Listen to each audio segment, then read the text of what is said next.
관상의 기초 그리고 입문이 되는 오관. 오관에서 이제 제일 먼저 채청관, 소리를 가려듣는 귀를 채청관이라고 얘기하고, 눈으로 보고 감찰하는 것을 이제 감찰관이라고 해서 눈을 얘기하고, 그 다음에 이제 출납관.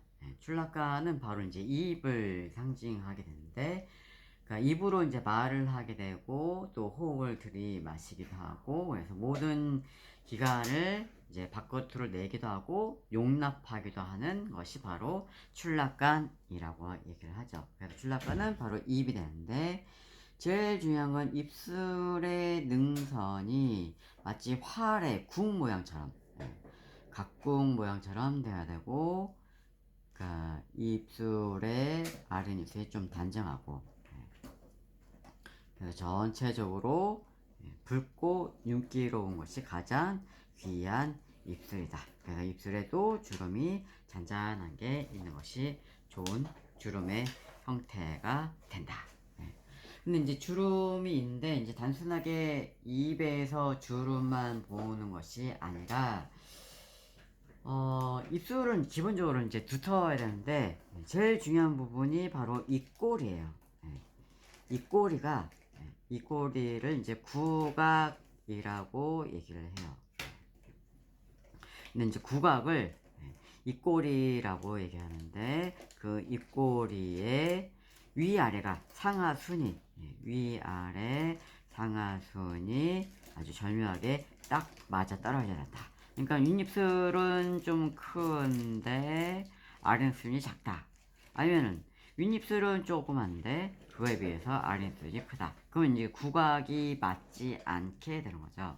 그래서 위에 구각이 서로 가지런해야 된다. 그래서 구각 상제, 가지런할 제자를 쓰게 되는 거죠. 그리고 중요한 거는 입술에 이제 능선이 뚜렷하는데, 마치 이 각궁, 활 모양처럼 국 모양의 이 능선이 뚜렷해야 된다는 거죠. 이게 이제 귀한 입을 상징하는 형태가 되는 거죠.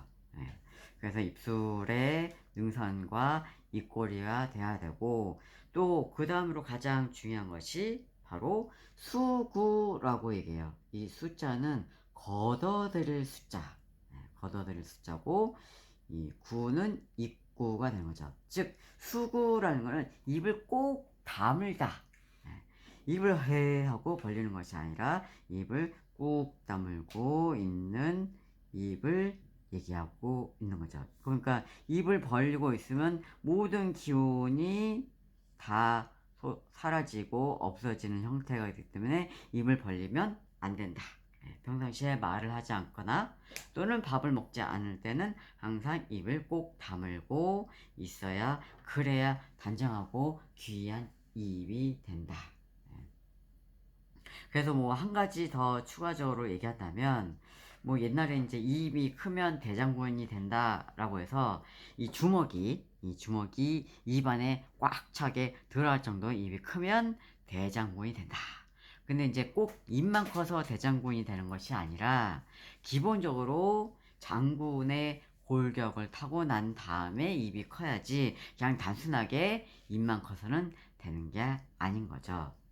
그래서 출납관은 제일 중요한 게 입의 요 모양이 활궁처럼 생겨야 되는 거고, 그 다음에 입꼬리가 아주 가지런하게 똑 맞아 떨어져야 되고, 입을 꼭 다물어야 출납관으로서 귀하게 쓸 수 있게 되는 거죠.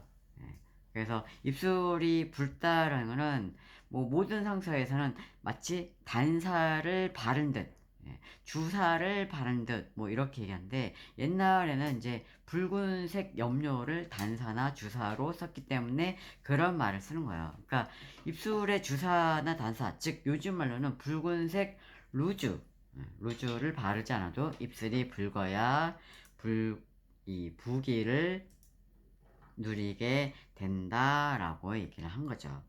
그래서 입술이 항상 붉어야 되는데, 입술이 허여물건하거나 아니면 입술 색깔이 푸르거나 아니면 검으면 그만큼 부기를 누릴 수 없는 입이 된다 라고 얘기할 수 있는 거죠.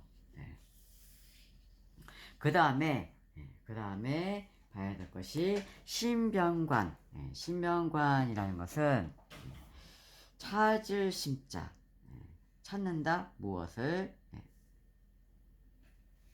찾는다라는 이제 신병관이 되는 거고, 이 변자는 분별 변자예요. 뭔가를 정확하게 분별하여서 얘기를 한다라는 뜻이죠.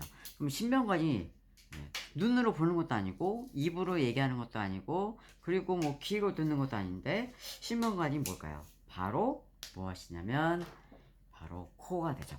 코로 뭔가를 찾아내야 되는 거고 코로서 이 분별을 해야 된다. 그럼 신병관이란 말은 그 사람의 무엇을 상징한다? 아주 쉽게 얘기해서 그 사람의 판단 능력을 상징하게 된다. 판단 능력. 코가 그 사람의 판단 능력이다. 그러면 이제 코가 어떻게 생겨야 판단 능력이 생길까? 코가 아주 두툼하게 실실하게 두터야 되고 콧망울이 두터야 되고 그리고 콧구멍이 보이는 듯 안 보이는 듯 잘 감싸줘야 된다라는 거죠. 제일 중요한 거는 콧대예요. 정면에서 봤을 때 이 콧대가 어느 쪽으로 치우치지 않게 반듯하게 이런 형태가 되고 좌우에 난대쟁이가 똑바로 되어야 그래야 판단력이 정확하다. 판단력이 올바르다. 라고 얘기하죠. 근데 콧대가 아주 살짝 볼 듯 말 듯하게 살짝 이렇게 삐뚤어져 있으면 그 사람의 판단력이 삐뚤어진다. 바른 판단을 할 수 없다라고 얘기를 할 수가 있게 되는 거죠. 그래서 가능하면 콧대가 반듯하게 일자로 쭉 뻗어서 내려와야 귀한 코가 되고 판단력이 옳은 이 코가 될 수가 있죠. 그래서 코를 다른 의미에서 뭐라고 하냐면 코는 그 사람의 마음의 표상이다. 이 표자는 뭐 대표라는 뜻이에요. 대표. 마음을 대표한다. 우리가 마음을 꺼내 볼 수 없죠. 마음이 네모난지, 마음이 세모난지, 마음이 동그란지 전혀 알 수가 없어요. 근데 그 코의 모양이 바로 마음의 모양이 된다. 즉 코의 준두의 코끝의 모양을 얘기하죠. 코끝이 둥글면 마음이 둥글고, 마음이 둥글고, 만약에 코끝이 네모나면 이 마음도 역시 네모 반듯하고, 만약에 코끝이 아주 뾰족하게 되면 마음도 역시 뾰족하게 된다. 그러면 어떤 마음이 가장 좋을까요? 뭐가 좋다 나쁘다 뭐 하기보다는 일단은 마음이 둥글둥글한 마음, 아니면 마음이 반듯반듯한 사람, 아니면 마음이 정확하고 올곧고 정확하게 콕콕콕 집어내는 뾰족한 코. 그래서 코의 모양에 따라서 그 사람의 마음이 이렇게 생겼다라고 얘기할 수 있는 거죠. 그래서 코의 모양에 따라서 그 사람의 마음이 이렇게 생겼다라고 얘기할 수 있죠. 아주 쉽죠? 그래서 코의 모양이 그렇게 생긴 것 뿐만 아니라 제일 중요한 거는 콧구멍이에요. 콧구멍이 이 왼쪽은 난데, 난데 좀 어려운 말이죠. 오른쪽은 또는 이제 정위라고 얘기를 하는데 난데는 임금님이 계시는 이제 집무실, 정위는 이제 뭐 신하들이 뭐 기거하는 집무실 뭐 이렇게 나뉘기도 해요. 근데 이제 난데와 정의가 나뉘게 되는데 콧방울이 볼 듯 말 듯하게 이렇게 단정하게 안 보여야죠. 원래는 안 보여야 돼요. 그러니까 너무 지나치게 안 보이는 것도 나쁘지만 너무 뻥 뚫려서 정면으로도 훤히 이 콧구멍이 다 보인다. 들창코다. 그러면 이제 돈이 줄줄줄 샌다. 너무 과소비하게 된다. 너무 지나치게 돈을 소비하게 된다. 반대로 콧구멍이 전혀 안 보인다. 그래서 콧구멍에 구멍이 너무 좁아서 마치 침동처럼 작으면 그건 구두쇠가 된다. 뭐 이렇게 얘기를 하는 거죠. 그래서 콧구멍의 크기가 작다, 크다, 또는 이제 콧구멍의 크기가 아주 홀쭉하다. 그래서 이 사람의 어떤 돈의 씀씀이를 알 수가 있는 것이 바로 신병관이 될 수가 있는 거죠. 그 다음에 이제 5관의 마지막인 이제 보수관. 수명을 보호하고 지킨다라는 보수관이 되는데, 보수관은 바로 눈썹이 됩니다. 예, 눈썹이 되는데, 눈썹이 어떻게 수명을 지키냐라고 이제 물으신다면, 그거는 이제 눈이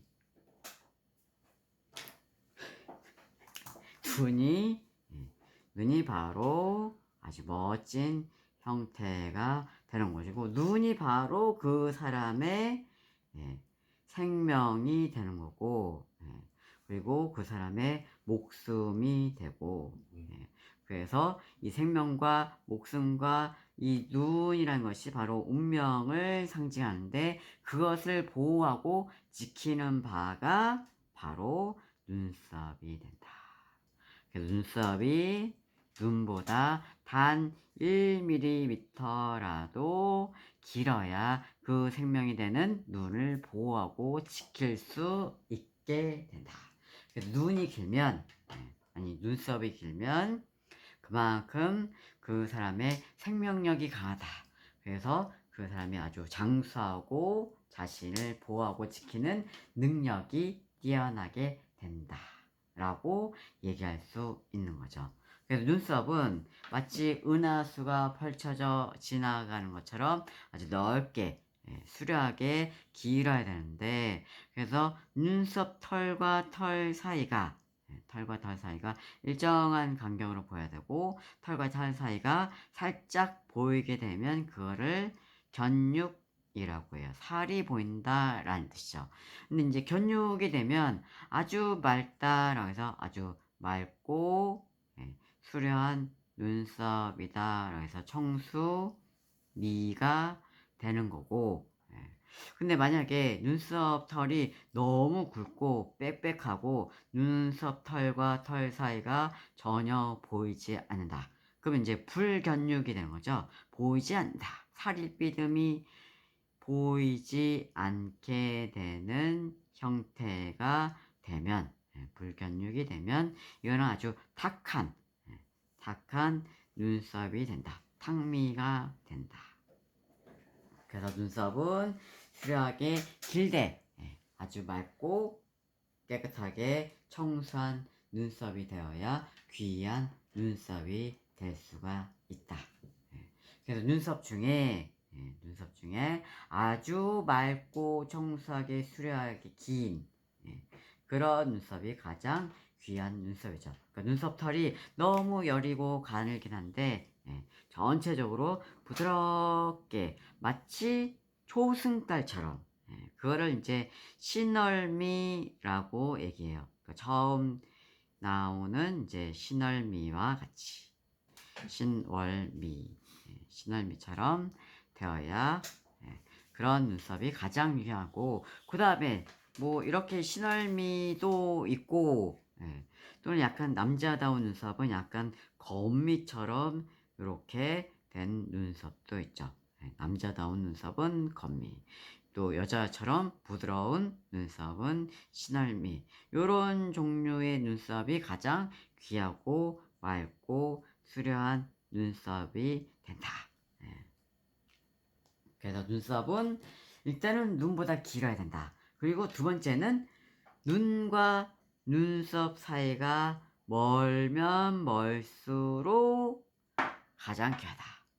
만약에 아주 탁하고 시커멓고 먹물 같은 이런 눈썹이 눈과 너무 지나치게 가깝게 되면 눈썹도 탁하고 눈도 역시 탁하게 된다. 이렇게 되면 미목이 모두 탁한 눈이 되어버리게 되는 거죠.